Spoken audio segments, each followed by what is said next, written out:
Welcome to the CHCH Newsmakers podcast. I'm your host, Rick Samprin. If it's making news in Hamilton, Halton, and Niagara, across Canada, or around the world, I'm going to cover it here on Newsmakers. Comedian Ben Stagger from Kitchener-Waterloo has grown a loyal fan base on social media by sharing viral videos on Instagram and TikTok, and he even once competed on the TV show Canada's Got Talent.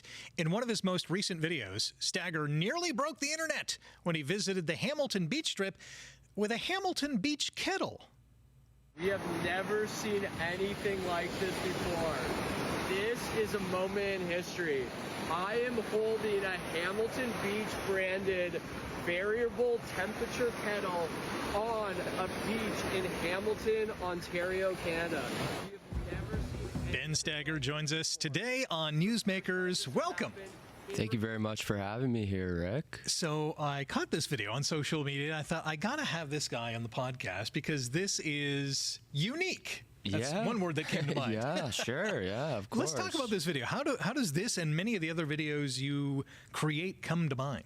Well, this video came out of I've been helping my brother move out of Hamilton. Okay. Sorry. All right. He's moving back to Kitchener-Waterloo. Okay. And we'll allow it. Yeah. Okay. Thank you very much. Thank you very much. I know where I am right now. But he was, getting rid of some stuff, and they noticed that they had another kettle in the basement. So he was like, "Do you want this kettle?" I was like, "Okay."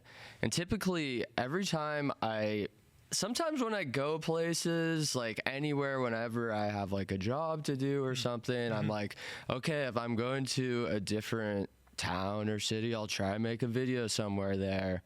So on the way back, I was with my wife and I was thinking about I don't know, we were thinking about maybe going to the Devil's Punch Bowl or something, but then I was like, I wonder, we had this kettle, and it was... So you're just carrying around this kettle? Well, we were in a car, I put in the back seat. So it's kettle and other stuff? Yes, okay. Put the seatbelt on, make sure it's secure and all that. Yeah. But I was like, I wonder if there is... I looked at the box, I was like, I wonder if there is a Hamilton Beach in Hamilton.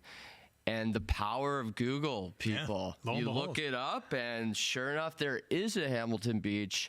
So we went down there, made the video, and the rest is history, as they say. So let's talk about the response, because there's literally tens of thousands of people are liking it or commenting on it. What do you think of the reaction? You know what?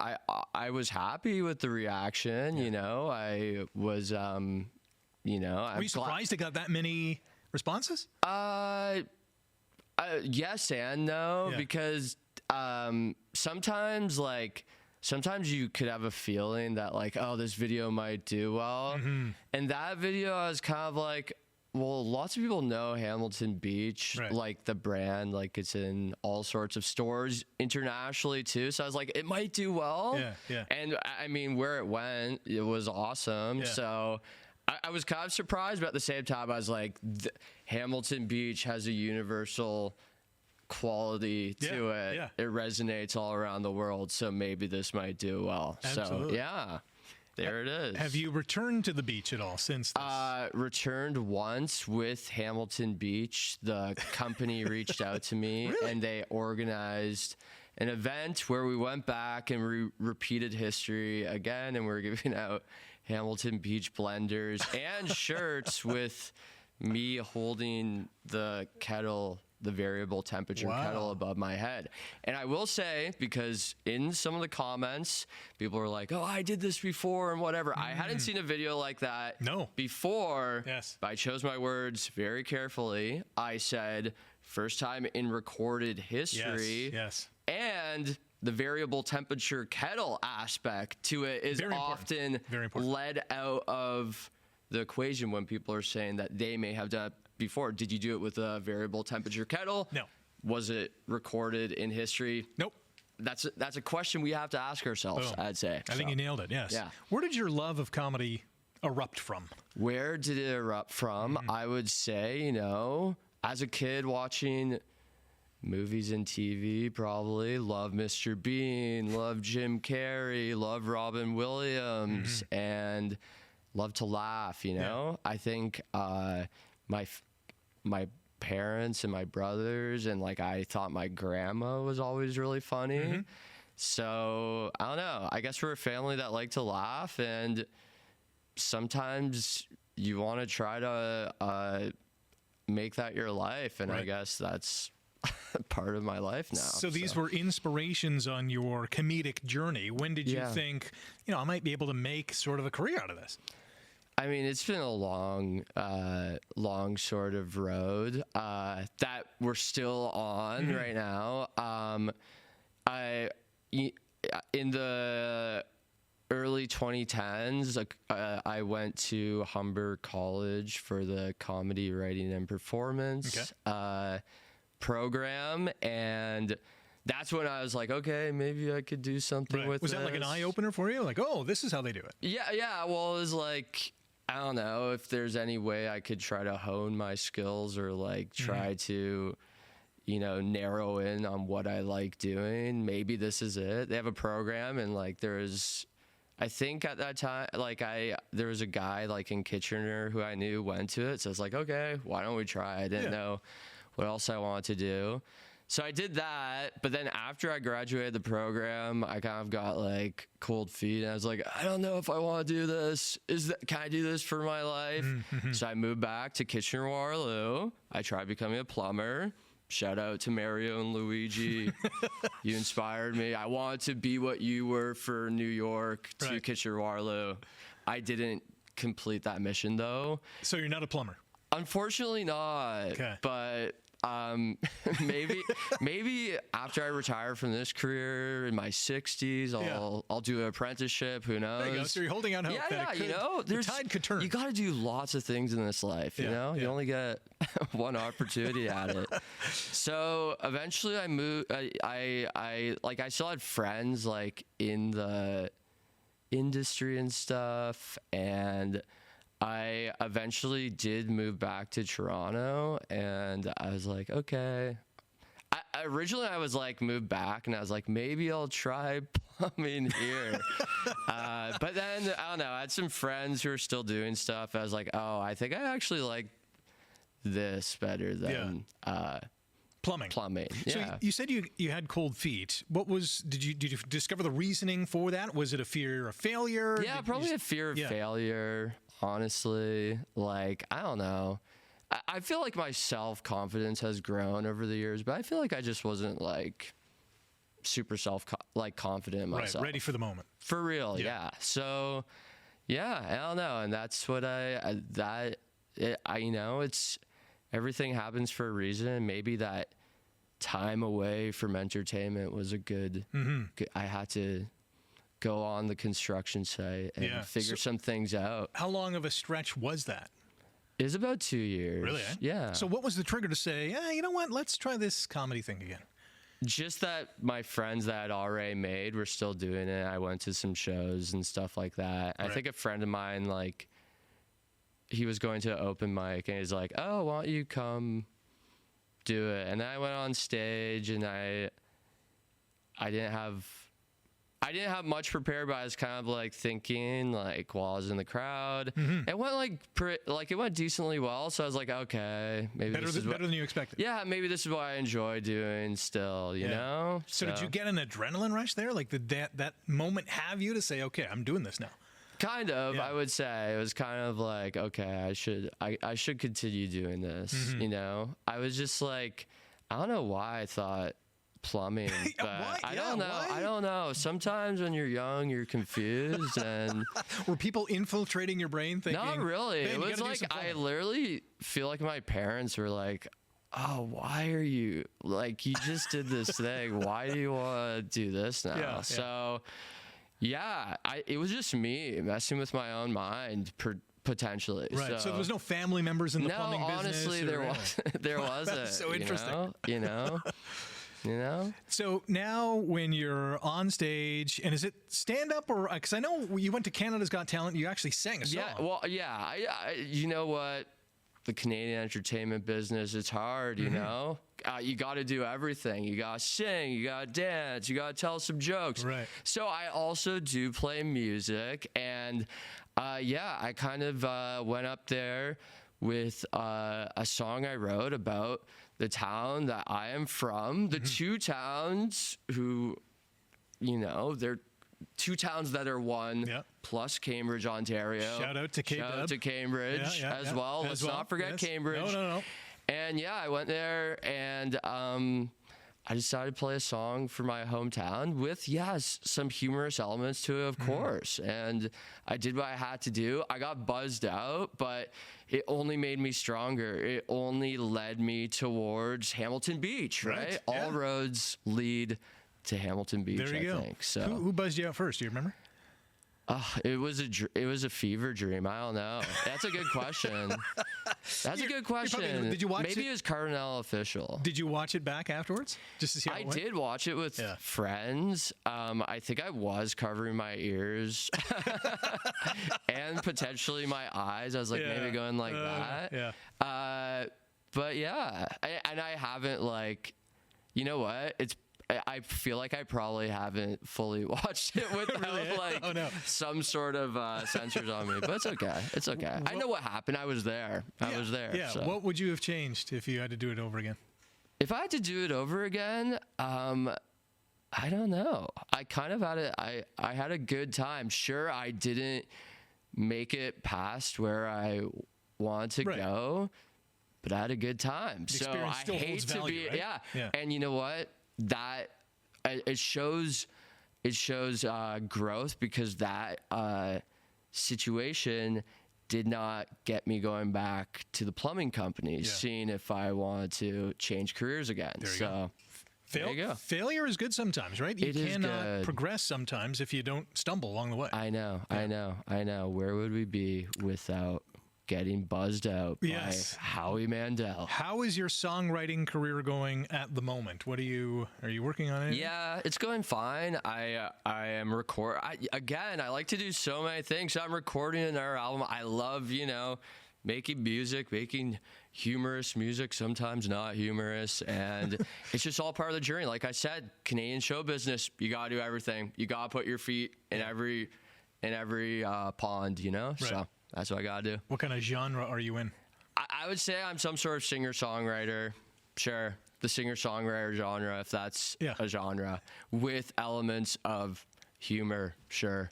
Let's take a look at some of your other videos. Alexis on Fire. You're at the St. Catherine's School, where they photographed the album cover for their popular album. What was that like?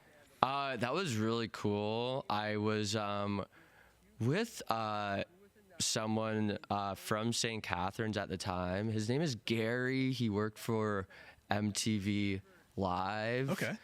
Shout out to Gary. I forget your last name, but I was going actually to Gary because Gary, in the comments of the Hamilton Beach video, he was a person who commented, you should make shirts that say,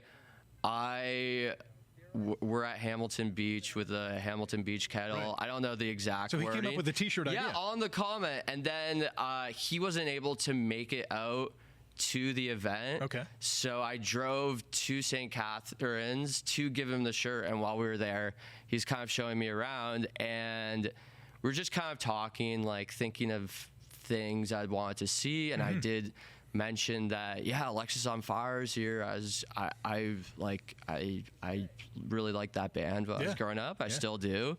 And he was like, well, I could actually take you to where that album cover was shot. So we went there, we hit record, and history was made once again. I like going to historical places in Ontario, I guess, Yeah.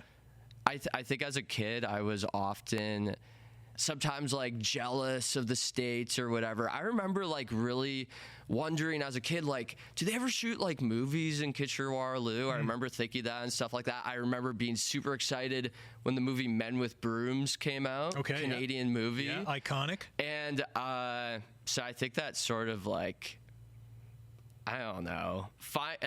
I don't know if that makes sense at all, but just like finding things in Canada and like historical, maybe entertainment landmarks really fascinates me. And makes me curious and is things I want to go to and show other people, I guess. It lit a fire, like your visit to a parking lot in Hamilton, which Bob Dylan at one point gave an interview. Yes, that I actually was legit starstruck being there because I love Bob Dylan, and I know that he doesn't give a lot of interviews. So I've always seen that interview on YouTube. And I found out it took place in Hamilton. I think he talks to a Hamilton wrestler in that video. I'm not even kidding. Like the original video. You could go back to it. And I looked up where it was. I forget exactly how I found it out, but I went with some friends, and sure enough, it looked so similar to how the video was. I was a little starstruck. We hit record. I said what I needed to say, and again, history was made once again. Absolutely. So when you're scoping out these locations to verify that that's where this occurrence took place, are you Google mapping? Are you doing Street View? I start with Google. I start with Google, and I honestly think Google for that particular search led me to Reddit, and someone was like, it's actually this parking lot. I forget who, but thank you whoever commented that, whenever that was. And then I did go on Google Maps, went to Street View. Sure enough, it looked exactly like the video. We were in the area, and we went, and yeah, it was cool. I don't know. Very much so. Because you have obviously a following that is really in tune with the videos you like to make, and they obviously like to comment on. Are they also offering suggestions? Hey, you got to go here, there, and everywhere to do this. People do message me quite a bit or comment, say you should go here or there, and I try as much as I can, and people are pointing out to me good spots. But in addition to seeking out places, I do find that I like to be like surprised when I'm driving around, and sometimes, like, I had a video do well not too long ago. I was coming home from Owen Sound, and there's like just a Subway on like Subway restaurant on highway. I don't know what highway it is, but I was like, that Subway looks so unique, you know, had to turn in there and made a video. So I do like people's suggestions, but I also like being surprised myself. Those spur of the moment kind of ideas. I don't know. Was the Dollarama video also a spur of the moment? It was a spur of the moment. I was picking up my wife from her friend's house in Aurelia, and on the way there, I think it was a holiday. There's like a holiday Monday, maybe the May 2-4 or something. And on the way there, I passed by this Dollarama, and, you know, it looked massive to me. With the parking lot fully empty, it had this massive billboard on it. And I was like, you know, we got to make a video here. So then hit record. Whatever came out of my mouth came out of my mouth, and the rest is history. So there you go. The other one too and there was a lot of comments, a lot of likes on this one, and I'm a big fan of Burger King to begin with. The Burger King video was also unique. I'll let you explain it. Oh, sorry. Okay, so I mean, this ain't my first Burger King video. I've been on this rodeo a couple times. But I assume you're talking about the Generation 4, Generation 3.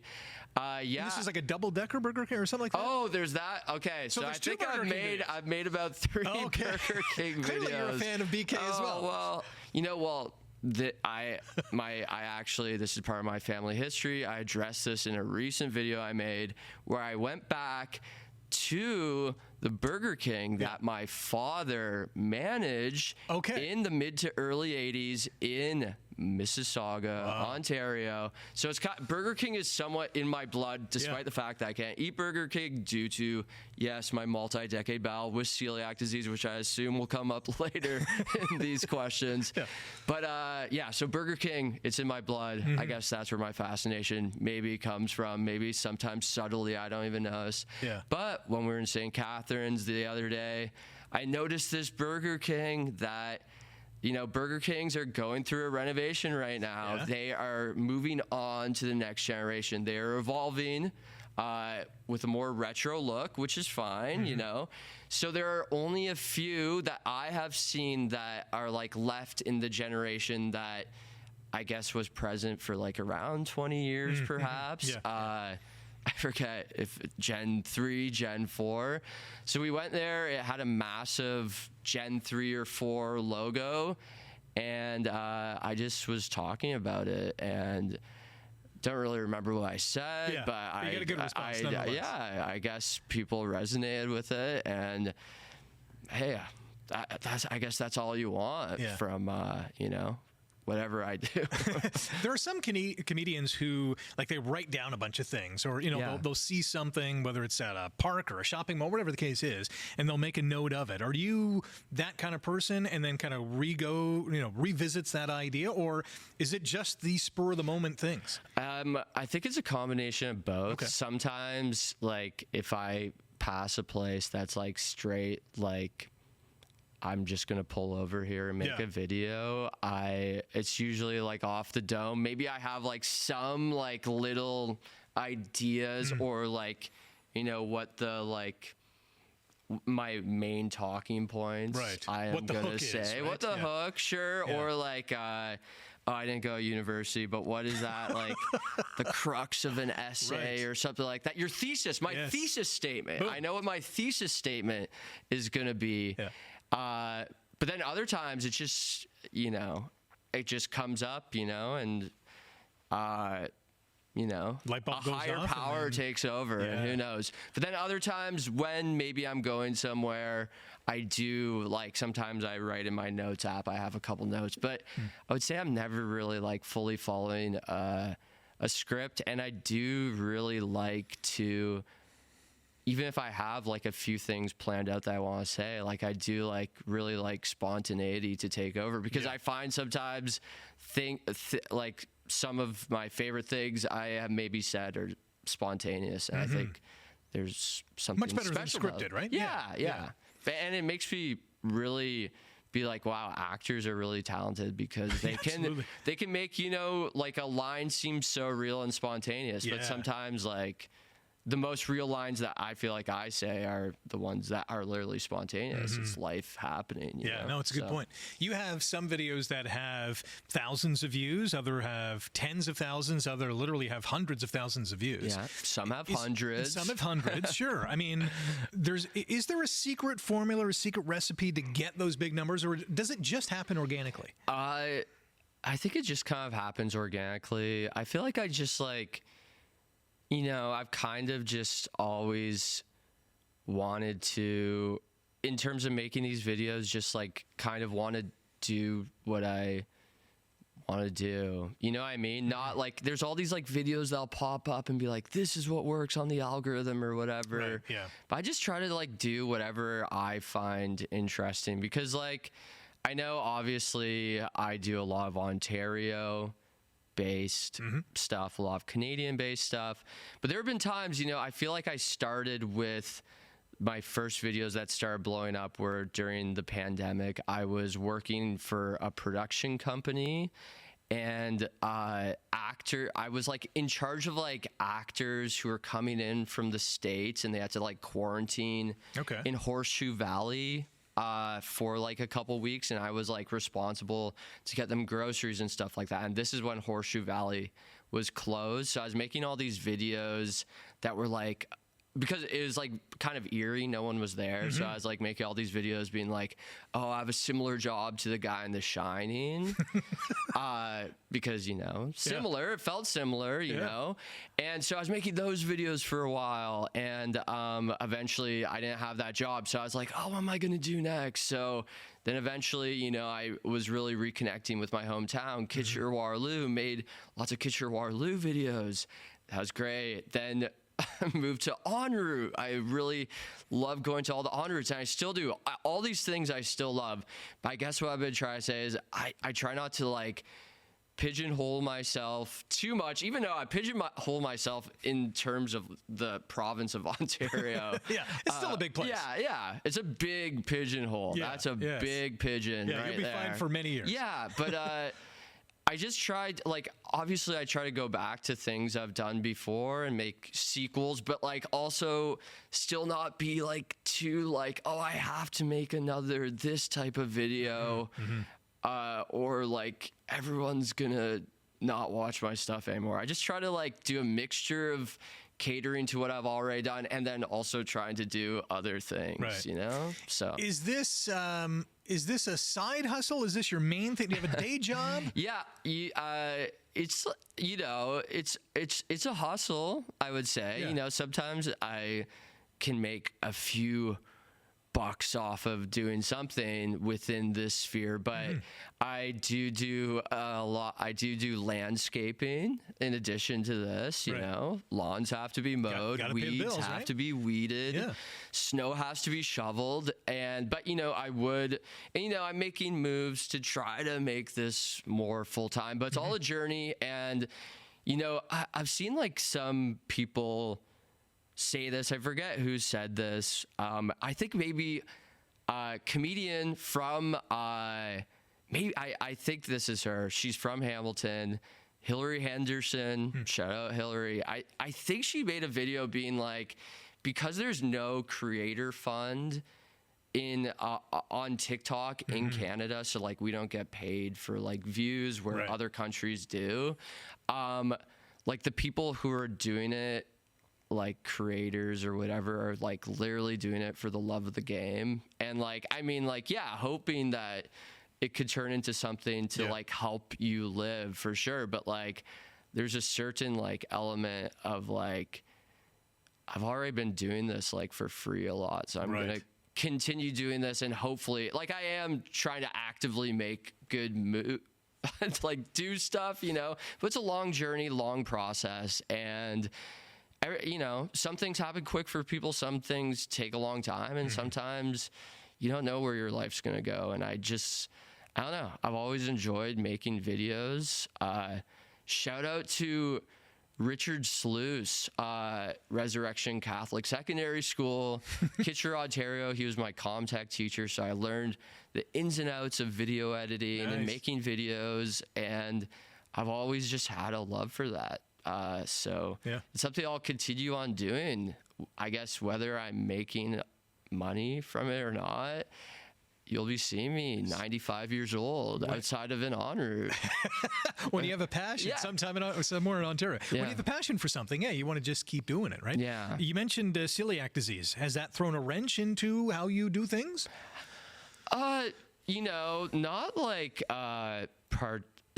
in some ways, the only wrench I would say is that sometimes, you know, brands have reached out to me and it's like something I can't eat. And I'm Right. like, I mean, I'd Can't offer love a to review try here, to right? do Yeah. something, but like, I literally can't eat this. Yeah, So that is a thing. That is a thing. And I have, because like I said before, you know, entertainer in Canada, you got to do everything. So sometimes I do a little bit of acting. I have thought to myself, like, what if I ever was cast in something where I have to eat something? Because gluten-free bread, it does not look normal. Yeah. It's hard to fake that as Right. being real. Yeah. So those are my two issues. But other than that, I would say I've learned to live with it. But Yeah. you know, it's a battle I fight every day. Absolutely. I would position you as an up and coming comedian. I think that would probably be fair. Do you have advice to others who are thinking, you know what, I want to do this for a living? What would you tell them? I would say keep going. Do what you think is funny. Listen to other people for sure, but don't listen to them. Don't listen to them like too much, Right. because I feel like some people, based on their own experiences, will try to dissuade you from doing certain things because they know what's worked for them and what's worked for others they've seen. But like, you know, obviously people have great wisdom and great advice, but sometimes, you know, you gotta listen to yourself For sure. a little bit, you know, do a combination of both. Yeah. What's the best piece of advice you've received? The best piece of advice I've Or maybe mediocre piece of advice. Yeah, if I don't that's know. the case. I don't know. I feel like I just I don't know if I have like an exact piece of advice I've received, but a general feeling when I was in Humber College, had a stand-up teacher named Larry Horowitz, and he was like, I think he like in some words or less, he kind of like said to me like, I don't know what you're doing, but keep on doing it. Okay. And I think that was And you very took helpful. that as, No, okay, I get where like you're he coming like was like, I don't like. I think he believed that whatever I'm doing could take like some time to flesh out to become like maybe a bit more universal, because what I was doing back then was, ooh boy. So it was different than I don't know, you know. Yeah. I've had different eras of things I've tried, and but he kind of like believed in me. He's like, you know, I feel like he saw me thinking or whatever. And he was just, you know, keep on doing it. And I think that's good advice, because again, you see this all the time in entertainment. Like just like doing it for some years, you know, some people blow up really quickly. Other people, it takes a long time. And like, if it's something you like to do, just keep on doing it if you can. And like, you might have to work like some other jobs, but like do it for the love of it. And like, it's never over till you say it's over. Yeah. You know? What does your wife think of this? She's very supportive. She's, she's my main director of photography, I would say. I do have some other people who swoop in when she can't be there, but she's very supportive. And she's very funny herself, and sometimes gives me ideas of things to say. Nice. So shout out to Anna. There you go. Love you. Thanks for your support and taking a chance on a wild man from Kitchener-Waterloo, Ontario. I appreciate that. What's next for you? What do you have coming up on the docket? Well, I have a few things in the works. Like I said, working on this music thing. Been trying to pitch, you know, some shows and stuff. But I've been around the block for a decent amount of time. That's like, and as you know, like in the field of entertainment, you never know what's going to happen till it's actually happening, till it's out there for real, till it's out there. So it's like, there's some things in the works, but who knows? Okay. You know?